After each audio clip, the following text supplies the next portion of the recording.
अब बात करते हैं मुद्दे पर आपकी। अब आप सोच रहे होंगे कि रातों रात देश का गैस कौन पी गया, कहां चला गया, और ये संकट क्यों आया, और ये संकट कब तक चलेगा, क्या करें, समाधान क्या है। तो अब जरा ये समझाता हूं डिटेल में। देखो, सबसे पहले तो इस भ्रम को दिमाग से निकाल दीजिए कि ये सरकार की नाकामी है। देखो भैया, इसका असली कनेक्शन जुड़ा है उस जगह से जहां आज आसमान से बम बरस रहे हैं, यानी कि मिडिल ईस्ट। अमेरिका, इजराइल और ईरान के बीच जो भयंकर लड़ाई चल रही है ना, ये उसी का आग है। जो मतलब गैस की जो भी खपत होती है उसका करीब 60% हिस्सा हम विदेशों से मंगवाते हैं, और इस 60% का 90% हिस्सा जिस एक ही समुद्री रास्ते से भारत आता है, उस समुद्री रास्ते को कहते हैं हम स्ट्रेट ऑफ हॉर्मस, जो कि ईरान में है। अब हुआ क्या है, अमेरिका और इजराइल से पंगा होने के बाद ईरान ने इस हॉर्मुस वाले रास्ते को ब्लॉक कर दिया है, क्योंकि रास्ता ही उनका भैया, उन्हीं का कब्जा है।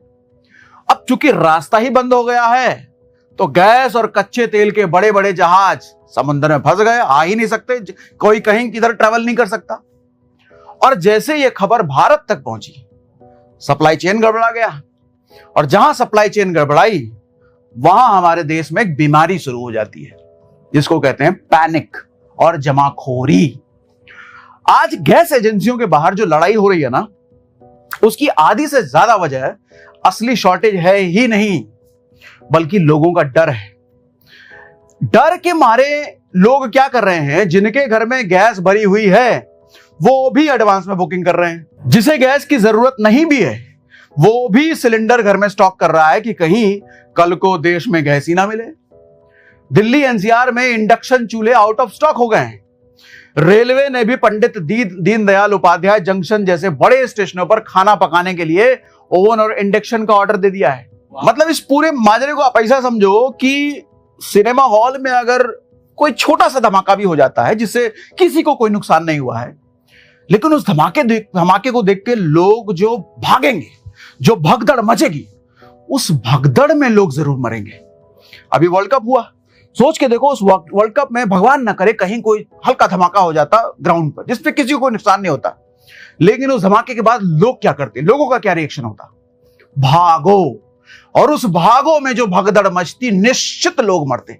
आज गैस के साथ वही हो रहा है। असल में शॉर्टेज है नहीं, लेकिन जिस तरीके से लोग स्टॉक कर रहे हैं, उसने शॉर्टेज क्रिएट कर दिया। कौन उठा रहा है? Black marketers. जो गैस आम आदमी तक 1000 रुपए में पहुंचनी चाहिए थी, वही ब्लैक में 2500 से 3000 रुपए में पहुंच रही है। तो हालात ऐसे हो गए कि सरकार को एसेंशियल कमोडिटीज एक्ट लागू करना पड़ा। क्या होता है ये? सरकार ने यह साफ कह दिया है कि जितनी भी गैस आ रही है, वो सबसे पहले आम आदमी के घरों, यानी कि डोमेस्टिक यूज के लिए जाएगा, अस्पतालों और स्कूलों में जाएगा, क्योंकि सबसे ज्यादा उन लोगों को जरूरत है। उनके बिना, उनको अगर नहीं मिला तो सर्वाइवल खतरे में पड़ जाएगा। इसके बाद जो आता है इंडस्ट्रियल और कमर्शियल गैस की सप्लाई, उसको सरकार ने बोला है भैया अभी रोको, पहले इनको सप्लाई पूरा करो, तब इनको देंगे हम। और इसी वजह से होटलों में गैस की किल्लत तो हुई है। लेकिन इससे हुआ क्या है? पैनिक। अब इस पैनिक बुकिंग को रोकने के लिए सरकार ने गैस बुक करने का जो गैप है 21 दिन का होता था, मतलब एक गैस आपने आज बुक किया, अगला गैस आप 21 दिन के बाद ही बुक कर सकते हैं, उस गैप को 25 दिन का कर दिया। 25 दिन के बाद आप अगला गैस बुक कर पाएंगे। अब ऐसे में लोगों के मन में सवाल आने लग गया है कि क्या हम बिना गैस के रहेंगे भाई साहब?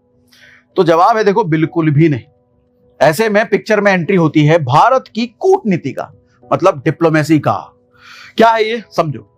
देखो, जैसे ही संकट गहराया, हमारे विदेश मंत्री एस जयशंकर साहब ने तुरंत फोन उठाया और सीधे ईरान के विदेश मंत्री अब्बास अरागची से बात की, रूस के सरगोई लावरोव और फ्रांस के विदेश मंत्री से बात की। तो नतीजा क्या निकला? नतीजा यह निकला कि जहां ईरान ने अमेरिका और यूरोप के जहाजों को रोक रखा है, उसी ईरान ने भारत के तेल और गैस वाले जहाजों को हॉर्मुज के रास्ते से सुरक्षित निकलने की परमिशन दे दी है। मतलब अमेरिका वालों तो रोको भैया, उसको तो पटक पटक के मारो, लेकिन भारत का अगर जहाज दिख रहा है तो उसको जाने दो। यह है भारत का प्रभाव, और इसको कहते हैं डिप्लोमेसी का ताकत। पेट्रोलियम मंत्रालय ने साफ कहा है कि हमारे पास गैस की देखो कोई भी कमी नहीं। हम 40 देशों से तेल मंगाते हैं, पहले हम हॉर्मुज के रास्ते 60% तेल मंगवाते थे, अब हमने उसको डाइवर्ट करके दूसरे रास्तों से 70% कर दिया है। इसके अलावा भारत सरकार ने देश के अंदर ही अपनी रिफाइनरीज में गैस का प्रोडक्शन 25% बढ़ा भी दिया है। मतलब सरकार चारों तरफ से कोशिश कर रही है। और इन सब के बीच एक बात कान खोलकर आप सुन लीजिए, अगर आप भी डर के मारे गैस भर भर के घर में रखोगे तो रुक जाइए। कानून के जानकारों के मुताबिक भारत के एसेंशियल कमोडिटीज एक्ट के तहत एक घर में आप सिर्फ 14 किलो के 2 सिलेंडर रख सकते हैं बैकअप में, उससे ज्यादा नहीं। अगर आप जमाखोरी करते पकड़े गए, यानी कि एक्स्ट्रा सिलेंडर रख रहे हैं, तो उसी को जमाखोरी कहते हैं। सेक्शन 7 के तहत 3 महीने से लेकर 7 साल तक की आपको जेल भी हो सकती है, जुर्माना लगेगा 100 अलग। तेलंगाना में तो सिविल सप्लाई डिपार्टमेंट ने छापे मारकर 100 से ज्यादा सिलेंडर और गाड़ियां भी जब्त करनी शुरू कर दी है। तो कहानी का सार क्या है चाचा? सार यह है कि पीछे से सप्लाई थोड़ी रुकी जरूर थी, लेकिन उससे ज्यादा तबाही हमारे लोगों ने डर के चक्कर में, पैनिक के चक्कर में और ब्लैक मार्केटर्स के लालच के चक्कर में हमारे लोगों ने मचा दी। रातों रात इंडक्शन खरीदने की या 3000 रुपए में सिलेंडर खरीदने की जरूरत नहीं है भाई साहब।